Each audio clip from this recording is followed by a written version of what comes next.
Sorry about that. Hello, everybody. I've got a book called How to Die. How to Die. It's by Seneca. It's edited, translated, and introduced by James S. Ron. And I don't know how much we're going to read of it or what. I really like Stoicism lately, and it's been helping a lot, as much as it can. He lives badly who does not know how to die well. You suck at dying.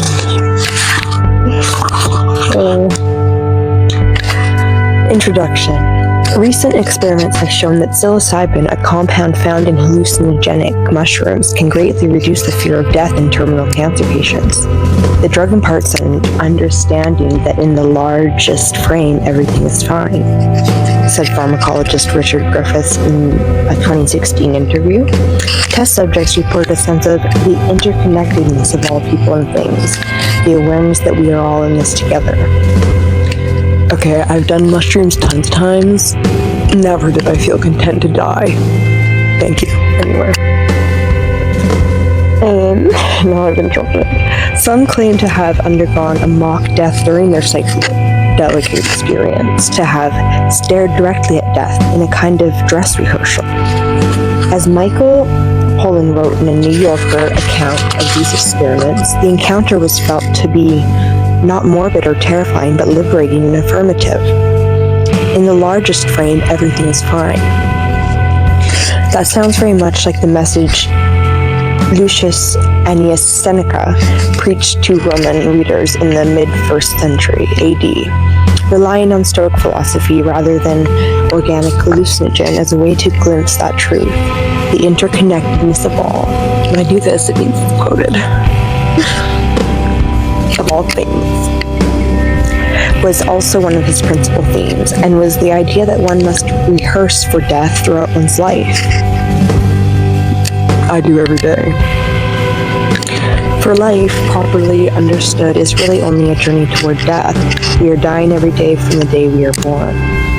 In the passages collected here, excerpted from 8 different works of ethical thought, Seneca spoke to his addresses, and through them to humankind generally, about the need to accept death, even to the point of ending one's own life, with a candor nearly unparalleled in his time or ours. Study death always, Seneca counseled his friend Lucilius, and he took his own advice. Why do philosophers always gotta have these fucking janky ass names? Weird. Can't say them right off the jump. Sound stupid and shit. From what is likely his earliest work, the Consolation to Mercia, to the magnum opus of his last years, the Moral Epistles, Seneca returned again and again to this theme. It crops up in the midst of unrelated discussions, as though never far from his mind, a ringing endorsement of rational suicide. For example, intrudes without warning into advice about keeping one's temper on anger. I love that we're already talking about philosophical suicide. Well, not philosophical suicide, because that's a term for something else that's not suicide, but we're talking about suicide in a philosophical manner again. My favorite. Examined together as they are in his volume, Seneca's thoughts organize themselves around a few key themes: the universality of death, its importance as life's final and most defining rite of passage, its part in merely natural cycles and processes, and its ability to liberate us by freeing souls from bodies, or, in the case of suicide, to give us an escape from the pain, from the degradation of enslavement, or from cruel kings and tyrants who might otherwise destroy our moral integrity.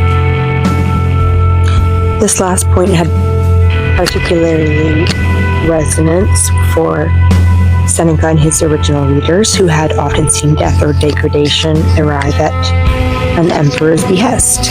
A politician as well as a philosopher, Seneca had been a young senator in the late 30s AD when Caligula went mad and began brutalizing those he mistrusted. In the 40s, under Claudius, Seneca was himself sentenced to death in a political show trial, but the sentence was commuted to exile on the island of Corsica. Recalled to Rome and appointed tutor to young Nero, Seneca spent the 50s and early 60s inside the imperial household, watching as Nero... Sorry, I'm going to take this thing off the cover. It's getting in my fucking nerves. Watched as Nero become more deranged and toward family members whom he perceived as threats, murderous. Finally suspected of collision in a failed assassination plot, Seneca too incurred Nero's wrath and was forced to commit suicide himself in his 60s in AD 65. So he's not all talk. That's interesting. I didn't know that about Seneca. I don't know a ton about Seneca. I love Stoicism. For whatever reason, I know shit all about Seneca. Rome's century-old form of government, in which a princeps or first man held unofficial but near absolute power, had in the reign of Caligula especially revealed itself as an autocracy. As chief advisor to Nero for more than a decade, Seneca dutifully served the system's needs and got rich by doing so. Points held against him by his contemporaries, but philosophy offered an antidote to the toxic atmosphere of the imperial palace. Seneca continued to publish treatises throughout his 15 years at Nero's side, giving friends and fellow senators a larger moral framework for dealing with troubled times. Seneca, like many leading Romans of his day, found that larger moral framework in Stoicism, a Greek school of thought that had been imported to Rome in the preceding century and had begun to flourish there. The Stoics taught their followers to seek an inner kingdom, the kingdom of the mind, where adherence to virtue and contemplation of nature could bring happiness even to an abused slave, an impoverished exile, or a prisoner on the rack. Wealth and position were regarded by the Stoics as adiaphora, indifference, conducing neither to happiness nor its opposite. Freedom and health were desirable only in that they allow one to keep one's thoughts and ethical choices in harmony with logos, the divine reason that, in the Stoic view, ruled the cosmos and gave rise to all true happiness. If freedom were destroyed by a tyrant or health were forever compromised, such that the promptings of reason could no longer be obeyed, the death might be preferable to life, and suicide or self-euthanasia might be justified. Seneca inherited his Stoic system from his Greek predecessors and his Roman teachers, but gave new prominence to its doctrines concerning modes of death and, in particular, suicide. Indeed, this last topic receives an emphasis in his writings, for that far exceeds what is found in other surviving Stoic treatises, such as the Discourses of Epictetus and the Meditations of Marcus Aurelius. We modern readers must bear in mind that as a political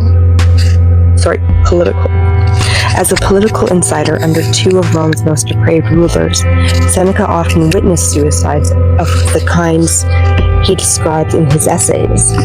Caligula and Nero, and indeed all the Julio-Claudian emperors, regularly required their political enemies to take their own lives, threatening to both execute them and seize their estates if they did not do so.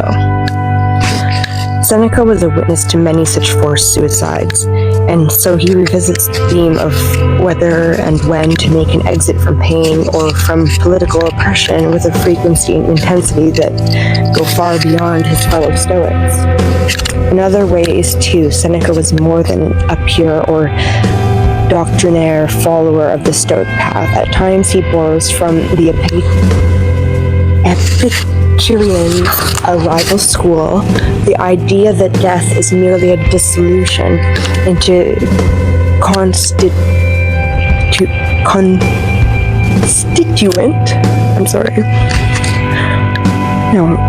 elements that will have a new life as parts of other substances.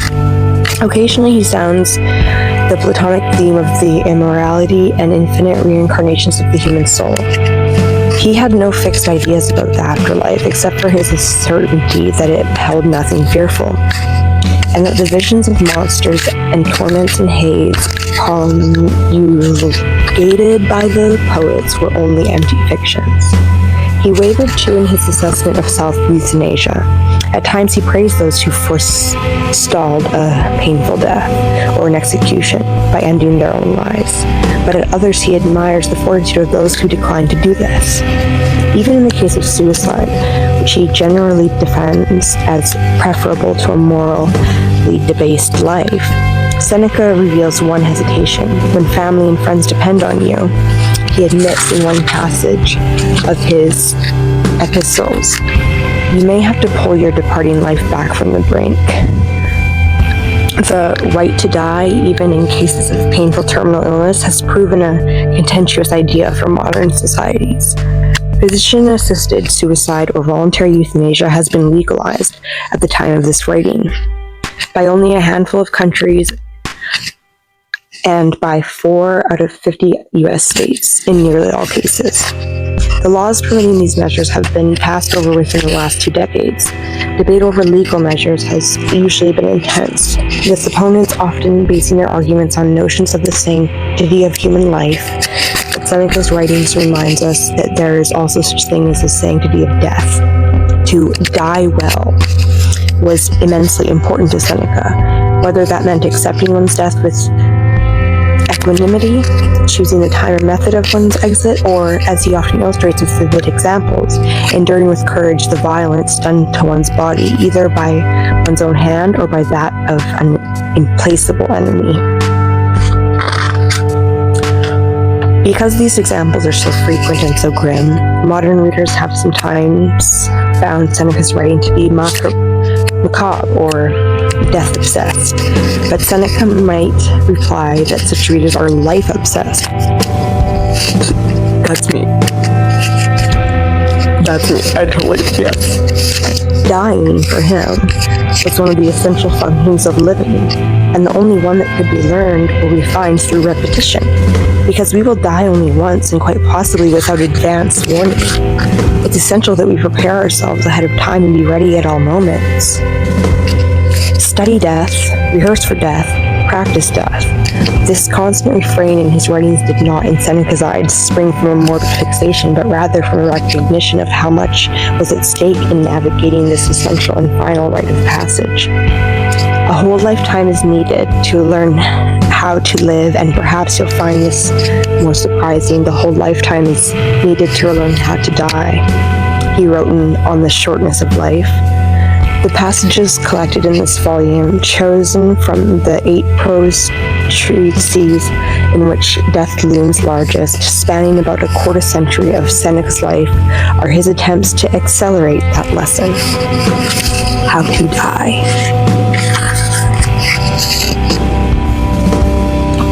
Hello everybody, I'm back.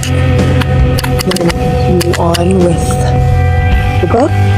We're actually at Part 1, or 1, Prepare Yourself, it's called.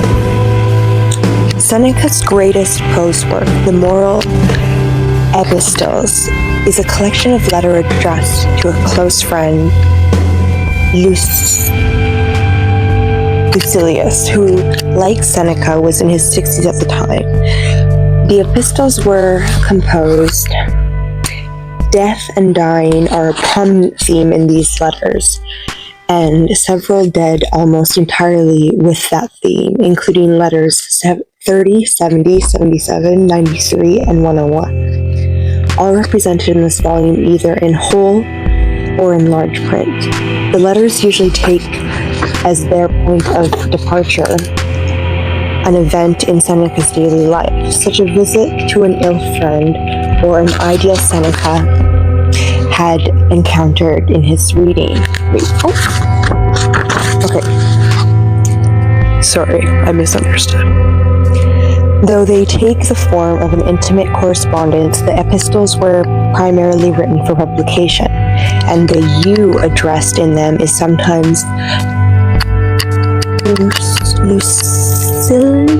Lucilius? I hope I'm saying that right. But at other times the Roman public, or even humanity generally. I just looked over at my other phone and my ex texted me. Don't respond. Want to respond, but it won't. My horoscope told me not to.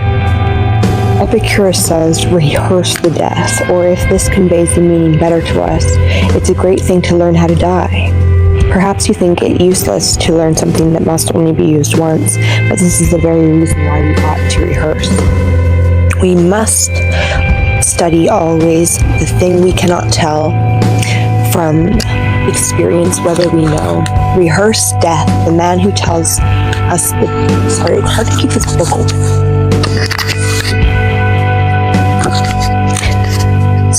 The man who tells us this bids us rehearse for freedom. Those who have learned how to die have unlearned how to be slaves. It's a power above and beyond all other powers. What matter to them the prison house, the guards, the locks? They have a doorway of freedom. There's only one chain that holds us in bondage, the love of life.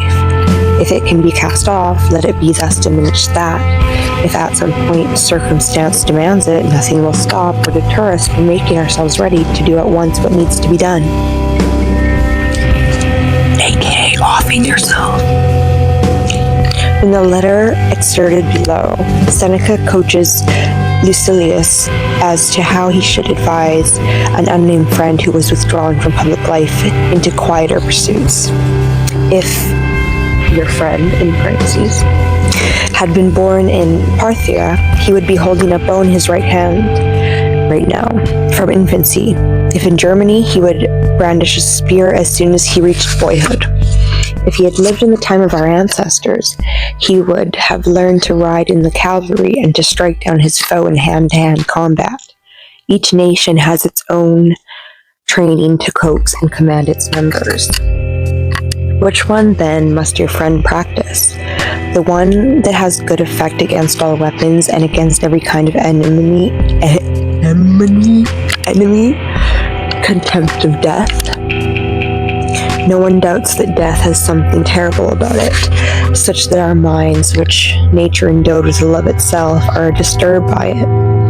Otherwise, there would be no need to make ourselves ready and hone ourselves for that which we might enter by a certain voluntary impulse, just as we all are motivated by self-preservation.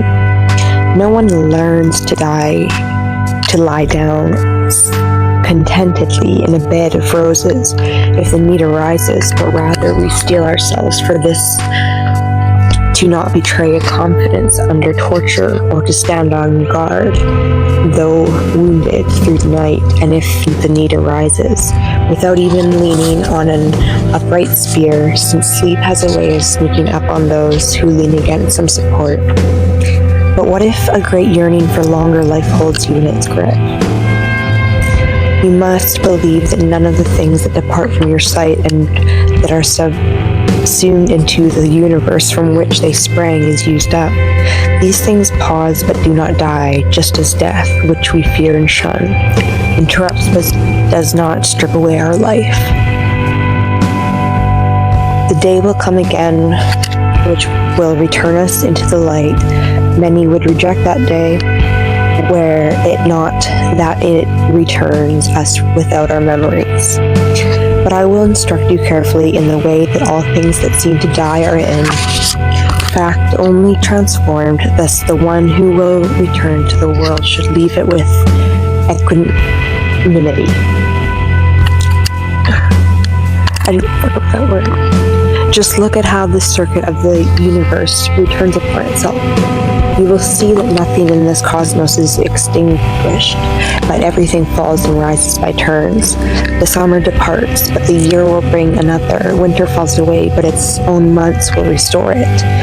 Night blocks the sun, but in an instant daylight will drive that night away. Whatever movement of the constellations has passed repeats. One part of the sky is always rising, another part sinking below the horizon.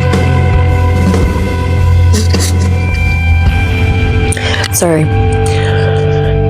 He's texted me a couple times. I'm just gonna turn the phone over.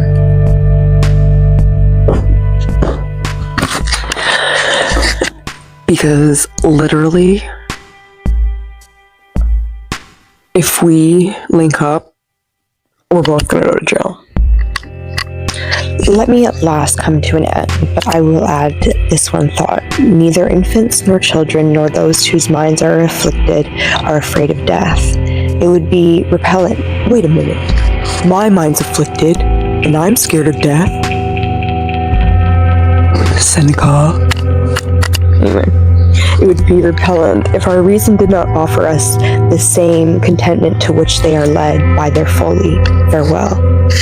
Seneca suffered his whole life from respiratory illness, probably including tuberculosis and from asthma.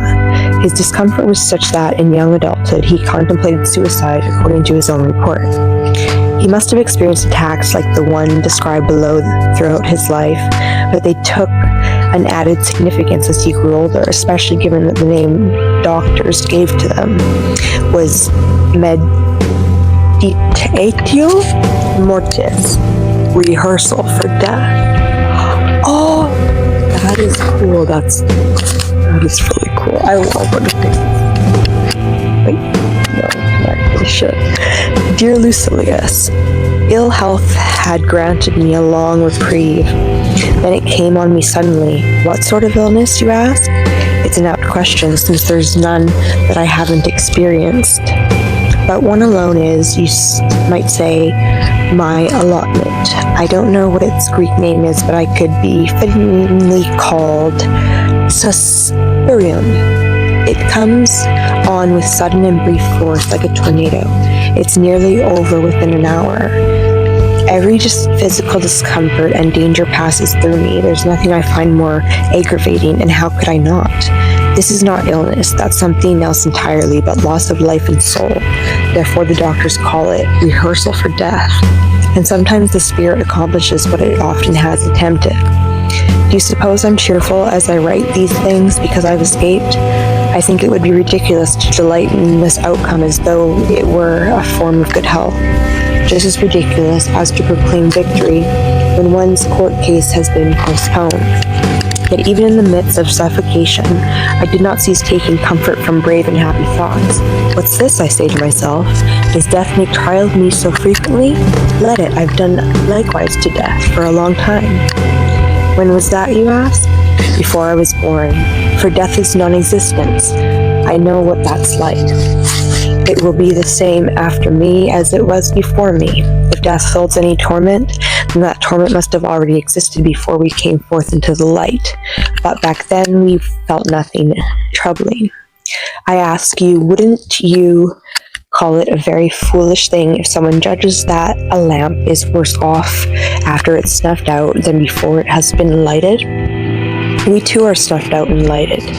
In the time in between, we have sense and experience. Before and after is true peace. We go wrong in this. Lucilius, and I'm not mistaken, we think that death comes after, whereas in fact it comes before and after. Whatever existed before us was death.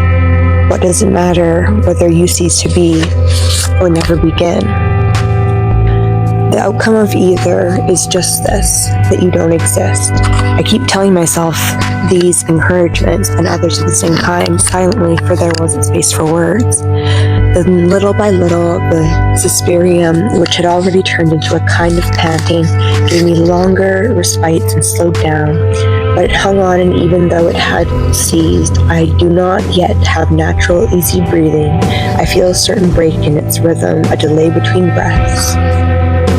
Takes this on faith from me. I won't tremble at the last moments. I'm prepared. I don't think at all about the entire day ahead.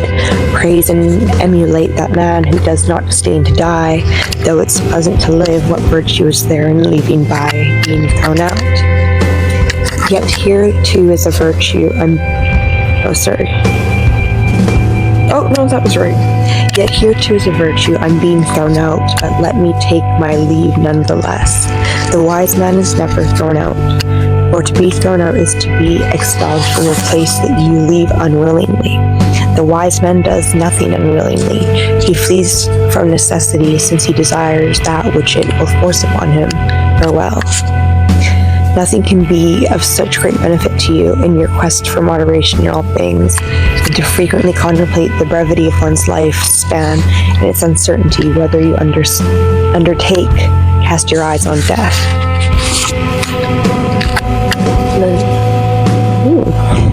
Part 2, have no fear. That's a really part. By the time Seneca began his magnum opus, the Moral Epistles, in AD 63, he had been writing ethical treatises for more than a quarter of a century. His earliest surviving works from the early 40s AD are consolations designed to offer comfort to friends or relations who were mourning the death or absence of a loved one. In the Consolations to Marcia, from which the passage below and several others in the volume are taken, Seneca addresses a mother grieving for the loss of a teenage son. Consider that the dead are afflicted by no ills, and that those things that render the underworld a source of terror are mere fables. No shadows loom over the dead, nor prisons, nor rivers blazing with fire, nor the water of oblivion. There are no trials, no defendants, no tyrants reigning a second time in that place of unchained freedom. The poets have devised these things for sport, and have troubled our minds with empty terrors. Death is the undoing of all our sorrows, an end beyond which our ills cannot go. It returns us to that peace in which we reposed before we were born. If someone pities the dead, let him also pity those not yet born. In his essay on Serenity of Mind, Seneca makes the case that fear of death not only makes dying more difficult, but diminishes the nobility and moral integrity of all of life. In the second passage below, he uses Julius Canis, a man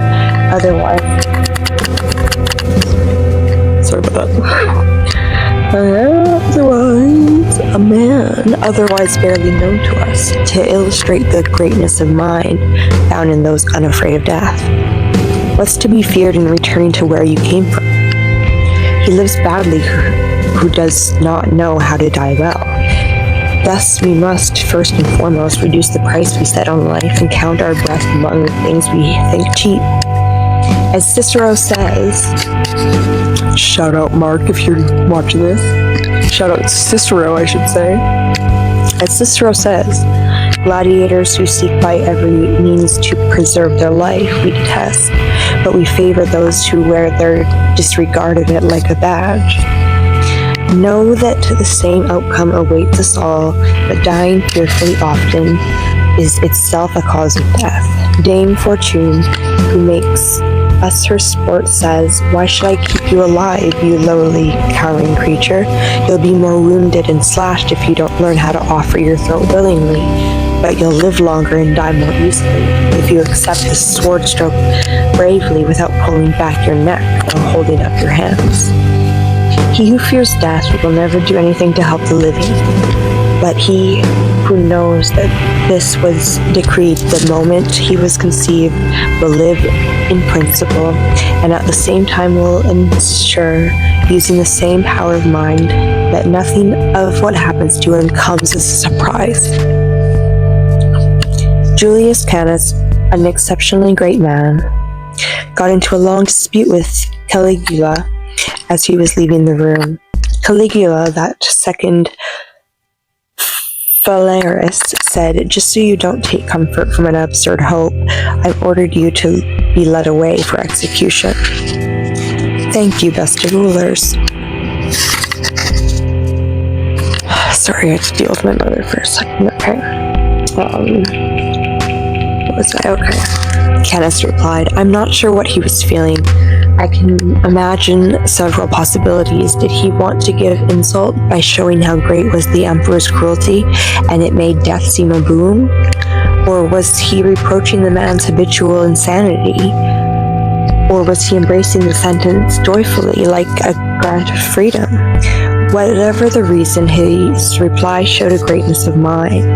He was playing a board game when this centurion, in change of leading off the thrones of the condemned, told him it was time to move. Hearing the call, Canis counted up the pieces and said to his partner, see that you don't cheat and say you won after my death. Then he turned to the centurion and said, you're my witness, I was ahead by 1. In later life, to judge by the moral epistles, Seneca witnessed the illnesses and death of many close contemporaries, and made careful note of how each man faced his final challenge. He then held up these examples for the edification of his friend Lucilius, and through the publication of the letters, the entire Roman world.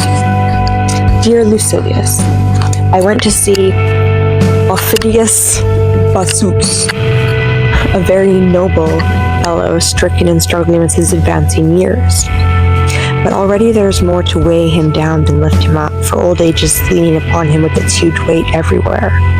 The man's body, as you know, was ever weak and desiccated. He held or even patched it together for a long time.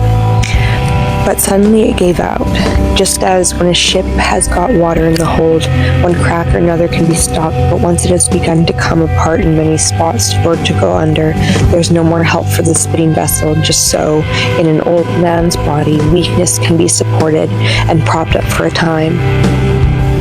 But when, just as in a rotting house, every joint is coming apart, and a new cracks open while you're patching the old when it's time to look around for a way to leave. But our friend Bassus stays sharp-minded. Philosophy furnishes him with this: to be cheerful when death comes in view, to stay strong and happy no matter what one's bodily condition, and not to let go even when one is let go of. A great ship's captain continues the voyage even with a torn sail, and if he has to jettison cargo, he still keeps the remainder of the ship on course. This is what our friend Bassus does. He looks on his own end with the kind of attitude and expression that would seem too detached even if he were looking on someone else's. It's a great thing, Lucilius, and always to be studied. When that inescapable hour arrives, go out with a calm mind. Other kinds of death are intermingled with hope. Illness lets up, fires are put out, ruin bypasses those whom it seeked about to sink, the sea spits out safe and well those whom it had just as violently swallowed down. The soldier retracts his sword from the very neck of the doomed man. But he whom old age leads toward death has nothing to hope for him alone no reprieve is possible. No other way of dying is so gradual and so long-lasting. Our Bassus seemed to me to be laying out his own body for burial and accompanying it to the grave. He lives like one surviving himself, and bears the grief over himself as a wise man should, or he talks freely about death and bears it so calmly that we are led to think that if there's anything troubling or fearsome in this business, it's the fault of the dying man, not the death. There's nothing more worrisome in the act of dying than there is after death. It's just as insane to fear what you're going to not feel as to fear what you're going to experience. Or could anyone think that it will be felt? I've thought about that before, and that's the biggest thing that makes me scared of death. What if it's worse than life? And what if we're stuck there longer? Think about it.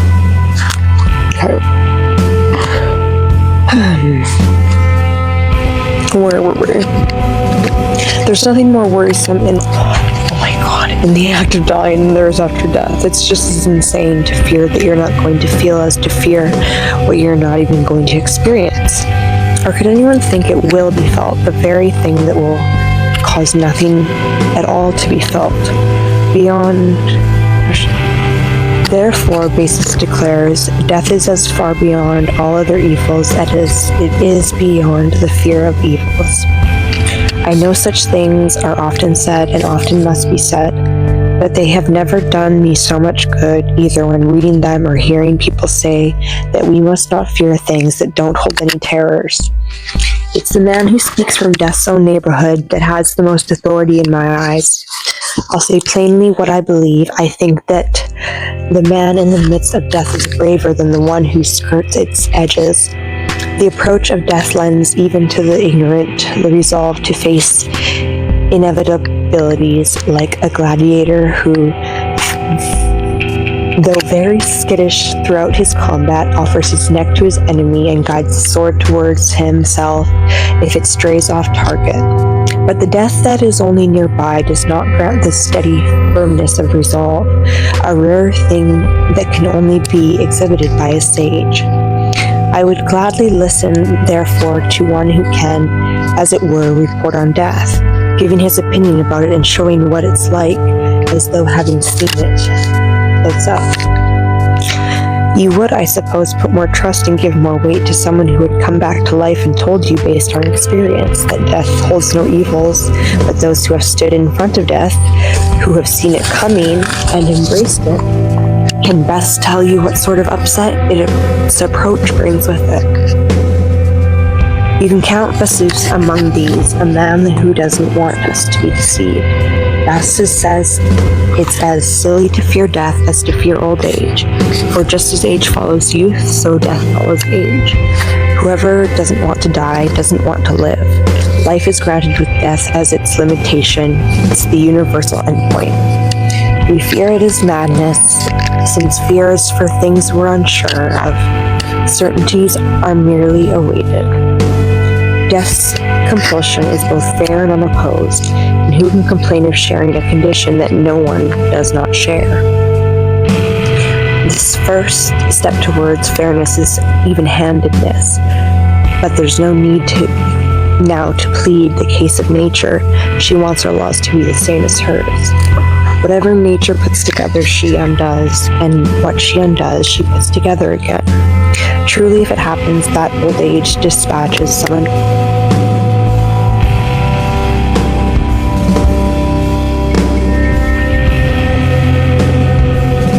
Sorry about that, I clicked the button and turned off the mic for no apparent reason. I should probably get my Where were we? To fear is madness, since fear is for things we're unsure of, certainties are merely awaited. Death's compulsion is both fair and unopposed, and who can complain of sharing a condition that no one does not share? The first step towards fairness is even-handedness. There's no need now to plead the case of nature. She wants our law to be the same as hers. Whatever nature puts together, she undoes, and what she undoes, she puts together again. Truly, if it happens that old age dispatches someone gently, not suddenly tearing him away from life, but little by little releasing him, that person ought to thank the gods for bringing him, after he's had his fill of life, to a rest that is needed by all and welcomed by the weary. You see, people who long for death, more so indeed than life, is usually sought. I don't know which imparts to us a greater resolve, those who beg for death or those who await it calmly and cheerfully. The former happens occasionally owing to madness or some sudden outrage, while the latter is kind of a serenity born of steady judgment. Some arrive at death in a rage, but no one greets death's arrival cheerfully except those who have long prepared themselves for it. I confess that I had gone to see Bassus, a dear friend, rather often, for multiple reasons, in part to learn whether I would find him the same on every occasion, or wouldn't the power of his will diminish along with the strength of his body. Sorry about all the noise upstairs. Yeah, I'm going insane too. In fact, yeah, kill me. In fact, it only increased in him, just as the joy of chariot drivers is often seen more clearly as they approach the seventh and last lap of victory. He would say, "Fucking hate it here." In accord with the teachings of Epicurus, that he hoped, first of all, there would be no pain in his final breath. But if there was, he had a certain comfort in its very brevity, for no pain is long-lasting, and if it is great. Moreover, there would be relief for him in his thought, even if his soul was tortuously torn from his body. That after this pain, he could no longer feel pain. But he had no doubt that his elderly soul was already on the edge of his lips, and no great force would be needed to pull it away. A fire that was gotten out of control of ready tinder must be put out with water, or sometimes by tearing down buildings, he said. But the fire that lacks fuel dies down by itself. I listened to these words gladly, Lucilius, not because I'm hearing something new, but because I'm being drawn toward what is, as it were, right before my eyes. 1 second.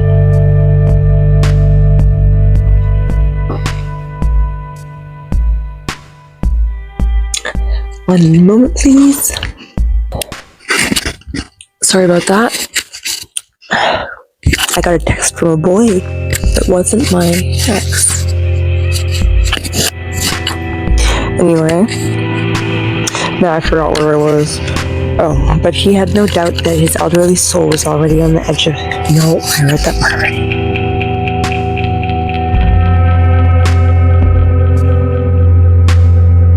I listened to those words gladly, Lucilius, not because I'm hearing something new, but because I'm being drawn towards what is, as it were, right before my eyes. What then? Have I not seen many others cutting their lives short?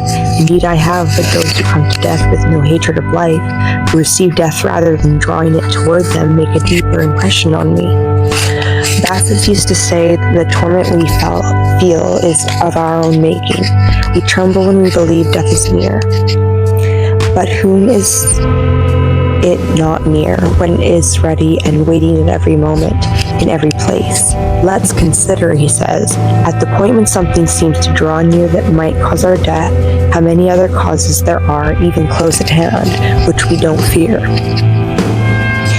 An enemy threatens someone with death, but an upset stomach beats him to it. If we want to separate into categories the reasons for our fear, we will find some that exist, others that merely seem to. We don't fear death, but the contemplation of death. Death itself is always the same distance away. If it is to be feared, then it should be feared always, where time is there that's exempt from death. But I ought to be afraid that you'll hate this lengthy letter even more than death. So I'll come to an end. As for you, study death always, so that you'll fear it never. Farewell. It's not death that's glorious, but dying rather courageously. No one praises death, rather we praise the person whose soul death stripped away before causing any turmoil. The death that was glorious in Cato's case was based and worthy of shame in Decimus. This is Decimus, the man who, while seeking postponements of death, though designed to die, drew apart in order to empty his bowels, and when summoned to his death in order to bare his neck, said, "I'll bear it if I can live." What madness to take flight when there's no going backward. I'll bear it if I can live, he almost added, even under Antony. That's a man worthy to be allowed to live, all right. But as I was discussing earlier, you see that death in itself is neither good nor bad. Cato made the most honorable use of it, Decimus the most shameful. Anything that has no glory of its own takes on glory when virtue is added to it. Metal is neither cold nor hot in itself. It grows hot when stuck in the furnace and cools off again when plunged in water. Death is honorable by way of what's honorable, namely virtue and a mind that disdains outward appearances. But Lucilius, even among the things we call intermediate, between good and bad, there are distinctions to be made. Death is not indifferent in the same way as whether you have an odd or even number of hairs on your head. Death is among those things that are not bad, but nevertheless have an outward appearance of badness. For the love of one's own self and the desire to maintain and preserve oneself are deeply rooted, along with an aversion to annihilation, which seems to strip away many good things from us and take us away from that abundance of things to which we are accustomed. And this too estranges us from death, that we know what is here before us, but don't know what the things are like and that we will cross over into, and we dread the unknown. Then too our fear of darkness is a natural fear. The death is thought to be leading us into darkness. So even if death is an indifferent, it's not the kind of thing that can be easily ignored. The mind must be hardened by a great training program to endure, to look on it and see it approach. Death ought to be scorned more than it customarily is. We take many things about it on faith, and the talents of many strive to increase its ill reputation. Those are descriptions of a subterranean prison house and a realm shrouded in eternal night, in which the huge door guard of Orcus, stretched out over half-eaten bones in a gore-spattered cave, barks forever to frighten the bloodless shades of the dead. And even if you believe that these are fables, that nothing remains in the afterlife to frighten the dead, a different terror creeps in. People are just as afraid of being in the underworld as of not being anywhere. With these things working against us, according to our ears, over long stretches of time, why would it not be glorious to die courageously? So I'm finishing up my glasses. One of the greatest achievements of the human mind. The mind will never strive for virtue if it thinks death is an evil thing. It will, though, if it considers death unindifferent. How much longer? Okay. We're almost on this chapter, and then we'll cut it off here for now. It's fitting for you to experience pain and thirst and hunger and old age, if that is, a long delay in the human world befalls you, and illness and loss and death. And there's no reason to trust those who make a great din on all around you. Nothing of these things is bad, nothing is unbearable or harsh. Fear attaches to them only by consensus. You fear death, but your fear is only of a rumor. What could be more foolish than a man who's afraid of words? Our friend Demetrius often says that the words of the ignorant issue from the same place as the rumblings of their guts. What matter to me, he says, whether they sound off from up top or from down below? It's altogether mad to fear being disgraced by the disgraceful. And likewise, just as you have no cause to fear evil rumors, so you have none to fear the things you would not fear unless rumor had commanded it. No good man would take harm from getting spattered by nasty rumors, right? Death, too, has a bad reputation, but let's not allow that to harm it in our eyes. None of those who bring charges against it have ever tried it, and it's impudent to condemn what you know nothing of. But you do know, at least, how many have found death helpful, how many it released from tortures, poverty, lamentation, punishments, fatigue. We are in no one's power, if death is in our power. The passage below is preceded by a description of the celestial plane of serene contemplation to which the philosopher's mind can rise. In its full sentence, Seneca demonstrates one of his greatest rhetorical talents, a sharp eye for trenchant, pointed analogies. When the mind raises itself to this sublime level, it becomes a manager, not a lover of the body, as though this were its necessary burden. It does not become subject to what it was put in charge of. No free man is slave to the body. No need to mention the other masters that emerge from an excessive concern over it. The body's own dominion is gloomy and demanding.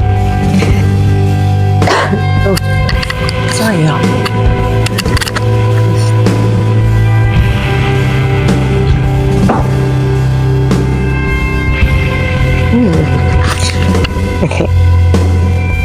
The man of temperate mind leaves his body, the great-minded man leaps out of it.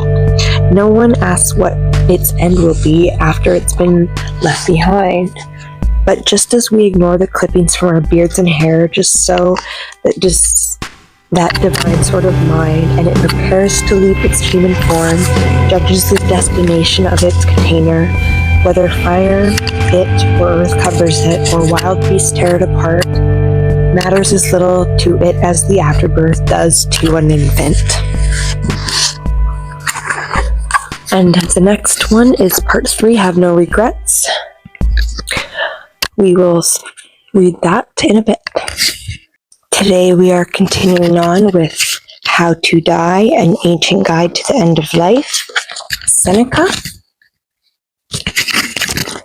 We're picking up where we left off last video. The link will be in the description for the first video, so you can catch up. Oh my god, so I recorded like a good chunk of book, and then I guess I deleted it by accident, and then I recorded like the rest of the chapter, so now I have like the second half of the chapter filmed, but I don't have the first, and it was really long, and I'm just like, oh. But reading is good for that. So chapter 3, Have No Regrets.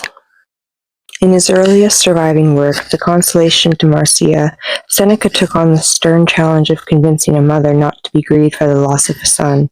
In this and other works, Seneca insists, using various arguments, that the value we place on the length of life and our sense that something has been lost when life is cut short are fundamentally mistaken.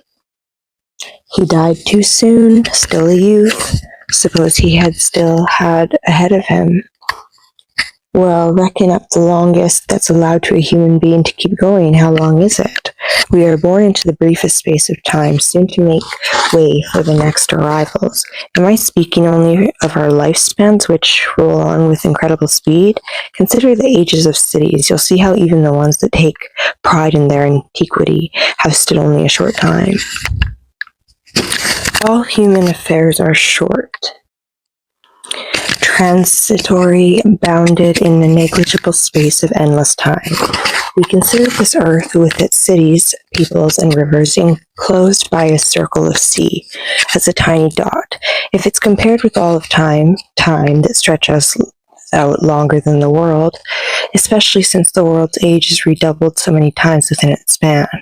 What difference does it make to extend something if the amount of added time is little more than nothing?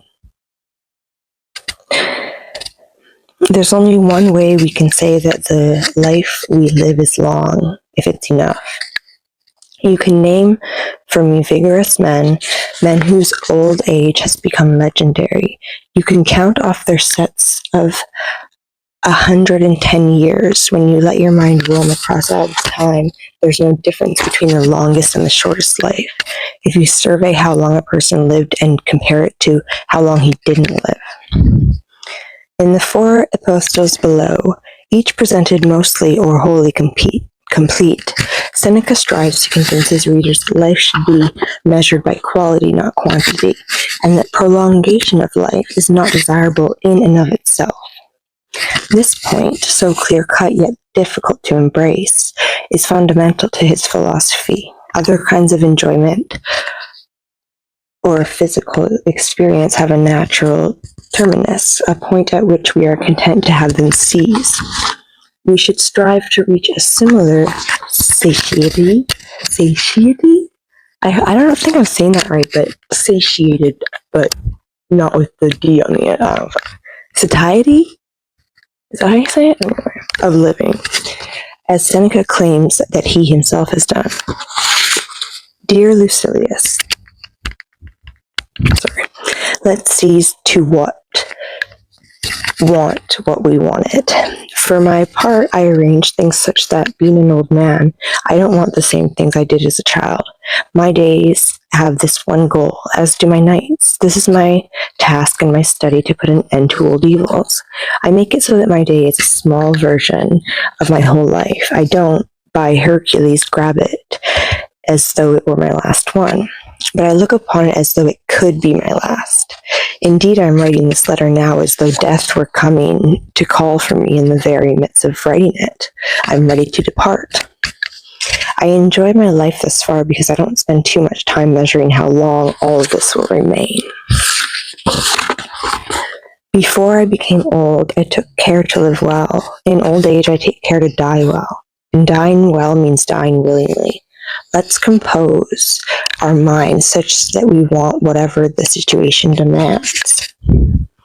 And in particular, that we contemplate our end without sadness. We must prepare for death before life.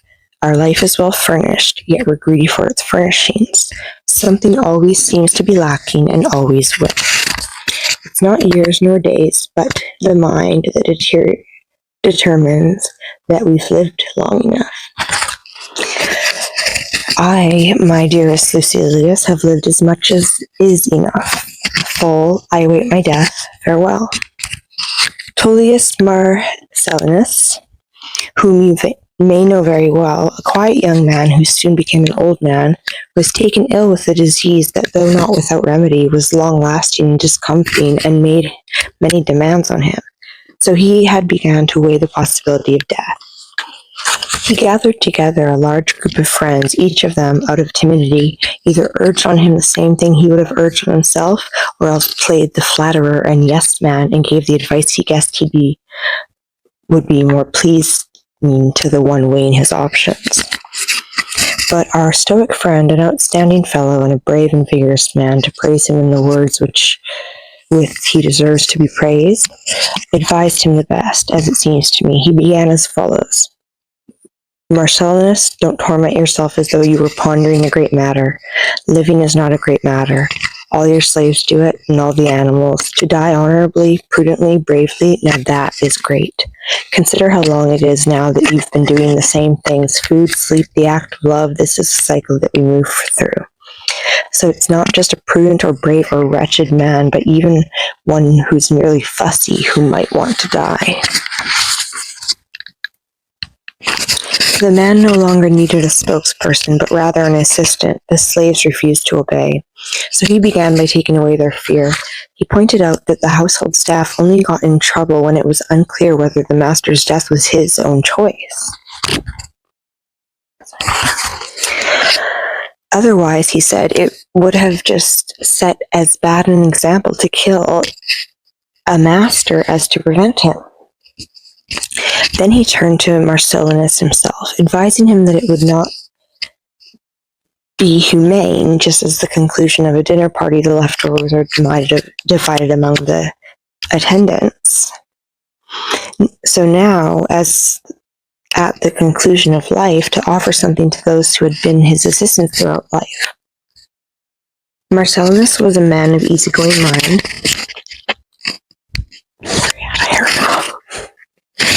And generous even when his own estate was at stake.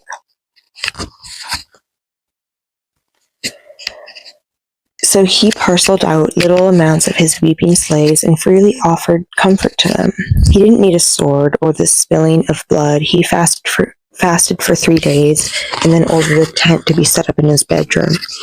A bath was then brought in. He lay in it for a long time, and as hot water was added, he slipped away, little by little, not without a certain pleasure, the pleasure that a gentle loss of consciousness, not unknown to us, can bring. Sorry, my hair's bugging me. I've digressed, but the story is one you will not find unpleasing, for you will learn that the death of a man who was your friend was neither difficult nor painful. Although he made a conscious decision to die, he nonetheless left the world in the gentlest way and merely slipped out of life. But the story will not be without its applications, for necessity often drives such instances. Often we ought to die but don't wish to, or are dying but don't wish to. No one is so naive as not to recognize that he must die at some point, yet when he approaches that point, he turns back, trembles, pleads.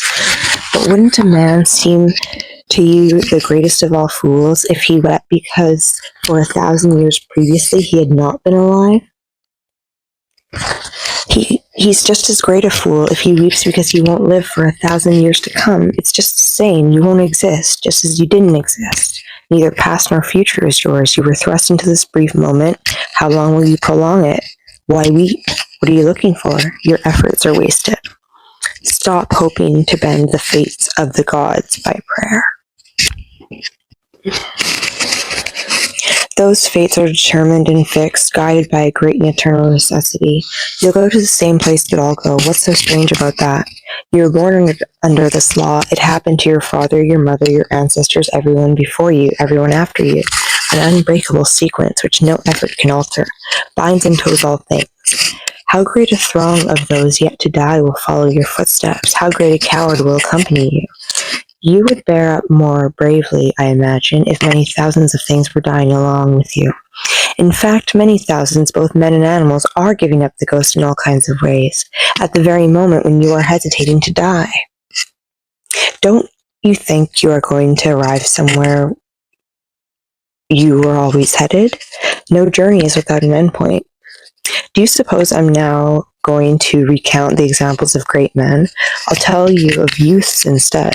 There was that Spartan whom legend tells of, still a boy, who, when captured by enemies, shouted in his native Doric dialect, "I won't be a slave," and then made good on his word. The first time he was ordered to perform a slavish and demeaning task, he was told to bring the chamber pot. He broke his skull by dashing it against a wall. That's how near at hand freedom is. So should anyone be a slave? Wouldn't you rather your son die like that than to live old age through inaction? Why then are you troubled when dying bravely is a task even for boys?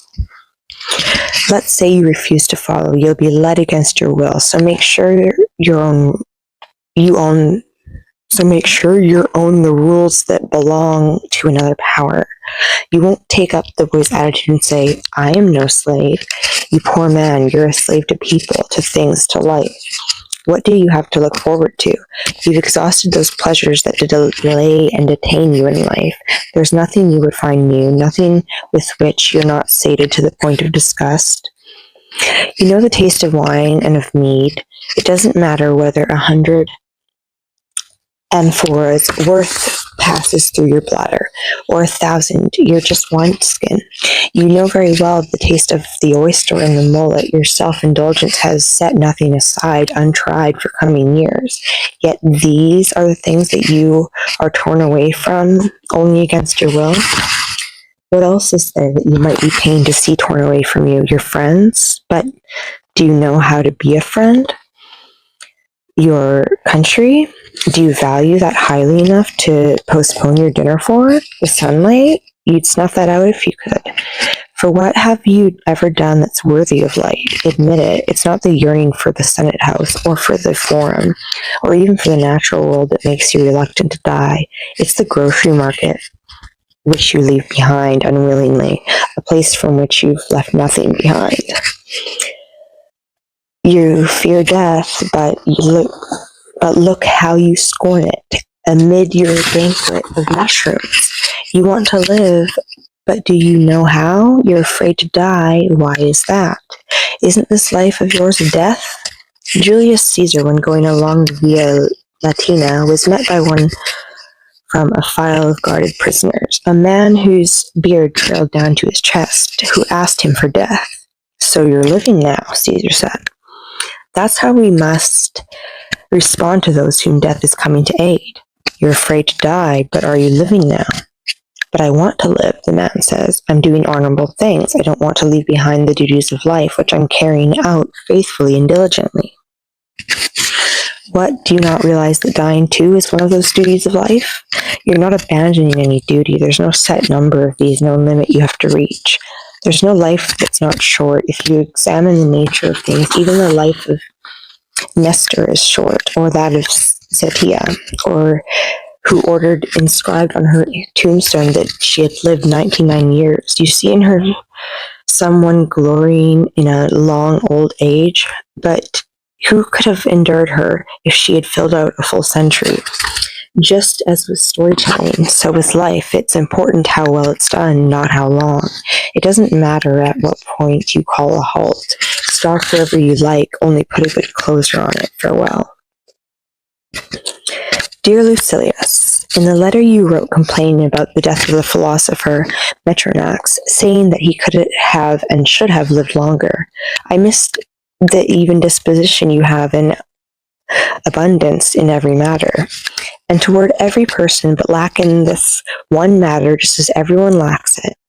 I've seen many who kept a calm mind and facing when facing human beings, but none who did so facing gods. Instead, we berate fate every day. Why was that man taken off in the middle of his journey? Why was that other not taken off? Why does he prolong his old age, making it troublesome to him and others? Which do you think more fair, I ask you, that you obey nature or that nature obey you? What difference does it make how fast you depart a place you must without doubt be departed? We ought to take care that we live not a long time but enough, for we need fate to help us live longer, but our own minds to live enough. Life is long if it is full, and it gets filled when the mind returns to its own good to itself and passes over into control of itself. In what way were 80 years passed in sloth a benefit to someone? He didn't live but only lingered in life. He didn't die later but died for a long time. He lived 80 years, yes, but it matters up to the point of death you are counting. He died at his prime. Yes, but he carried out the duties of a good citizen, a good friend, and a good son. He lacked nothing in any of these paths. His lifetime was cut short, but his life was completed. He lived for 80 years. No, he merely was for 80 years, unless you say he lived in the same way that trees live. As for myself, I wouldn't refuse the addition of more years, but if my span of life is cut short, I will say that I lacked nothing that would render that life happy. I did not prepare for that far-off day that my greedy hopes had promised would be my last, but rather I regarded every day as though it were my last. Just as a man of smaller stature can be complete, so a life can be complete in a smaller stretch of time. Lifespan stands outside our control. It's not in my power how long I will exist, but rather how long I will truly exist. And now we move on to the second part, which is already recorded because I already recorded this part and then deleted it. So the second part was filmed first, but it's okay, it'll still make sense. Anyway, I guess it didn't make sense to close the books there because we're moving on, but next up is... Wait a minute.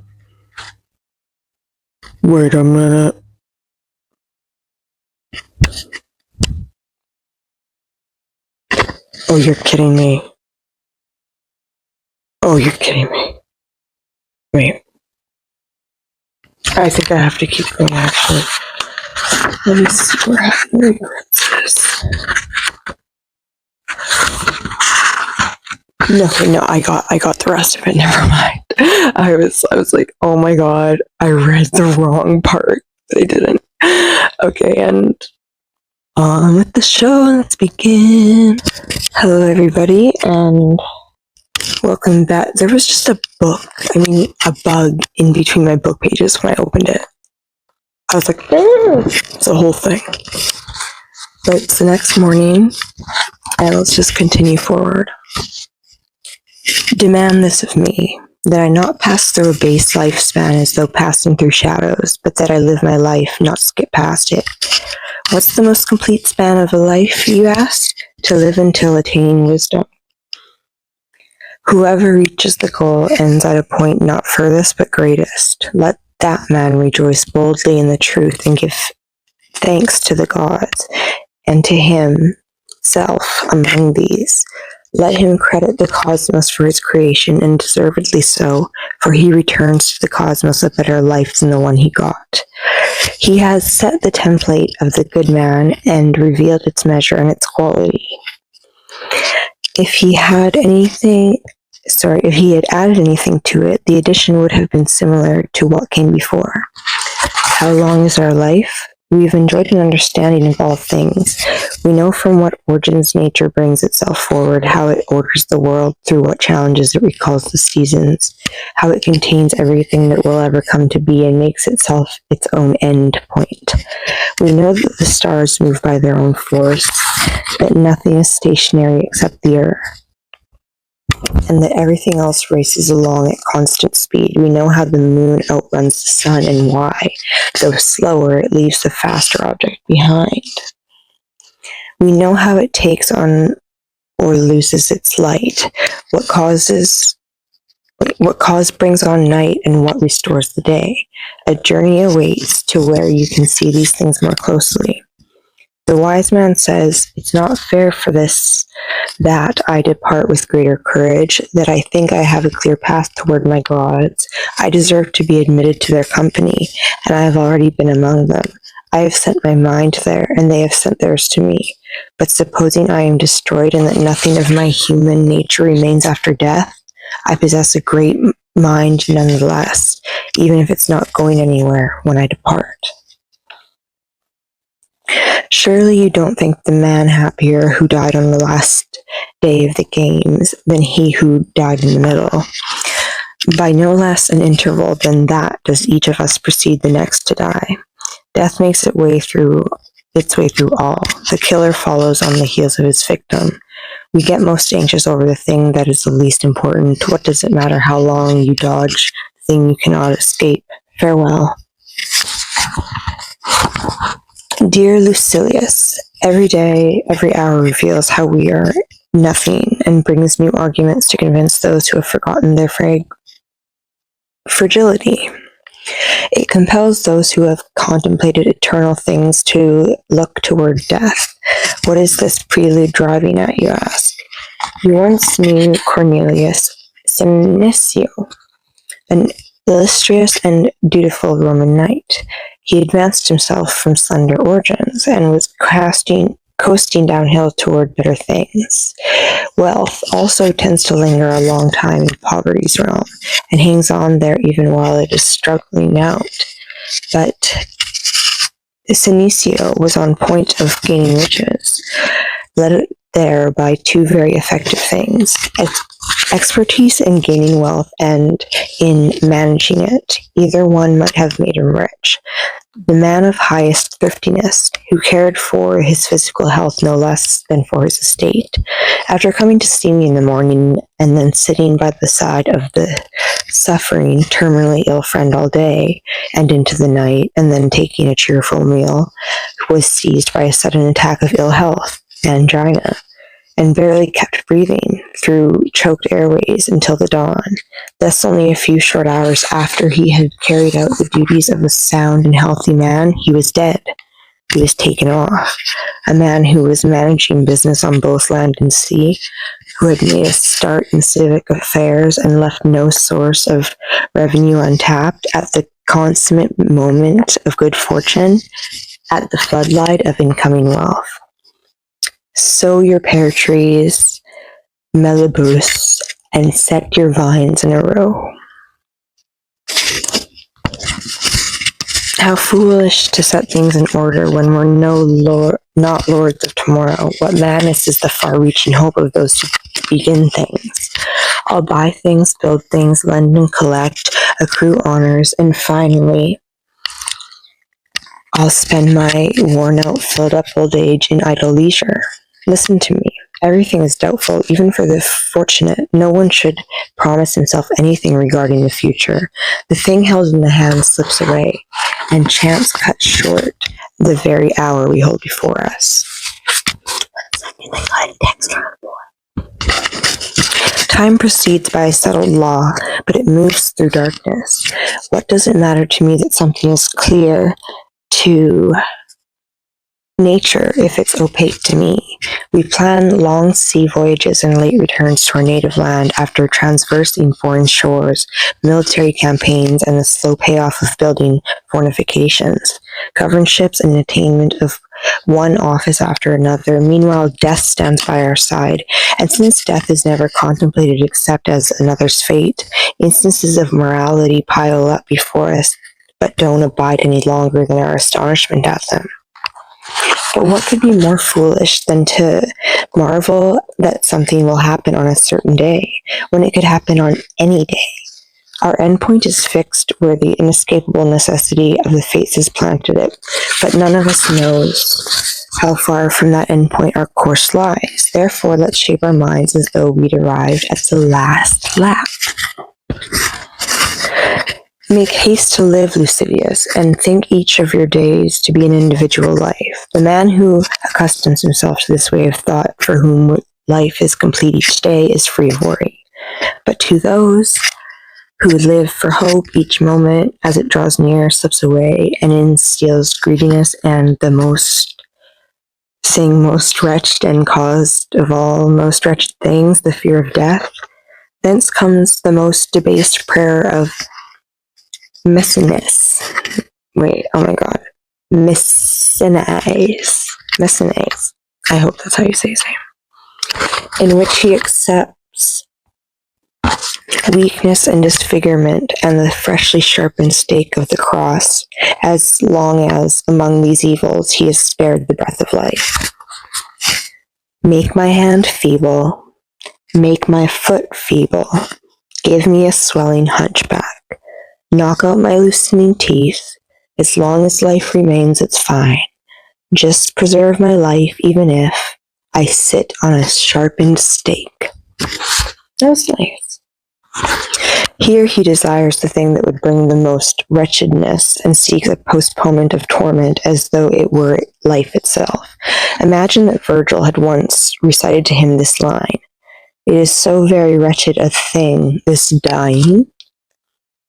He desires that the worst of evils, things that are the hardest to endure, be continued and prolonged, and for what reward? A longer life, as it seems, but what is living? It's only a lengthy dying. Is there anyone who would want to be mutilated by tortures, to perish limb by limb, and to give up the ghost many times on the on the rack, rather than simply breathe it out a single time? Is there anyone who would prefer, when driven forward to that grim piece of wood, already bent, enfeebled, and puffed out into vile swellings of his chest and shoulders, having amassed many causes of death, even apart from the cross, to drag out a life that will feel so many torments? Go ahead, then, deny that it's a great gift of nature that we must die, but many are ready to swap worse things for it, to betray a friend in order to live longer, or to hand over their children with their own hands for lechery, just to see the next dawn, a dawn that's privy to their many sins. That desire for life must be knocked out of us. We must learn that it makes no difference when you undergo the thing that must be undergone, sometime or the other, that it matters how well you live, not how long, and often the well lies in not living long. Farewell. So that was chapter 3, Have No Regrets, and the next chapter is called Set Yourself Free, and it is a long chapter, so we're not going to start it right now. I'm just going to leave this video for that chapter, and we will continue next video. I hope you guys are enjoying this book. I really am, and I'm finding it really insightful as well. I think it could help us both. Anyway, thank you for listening.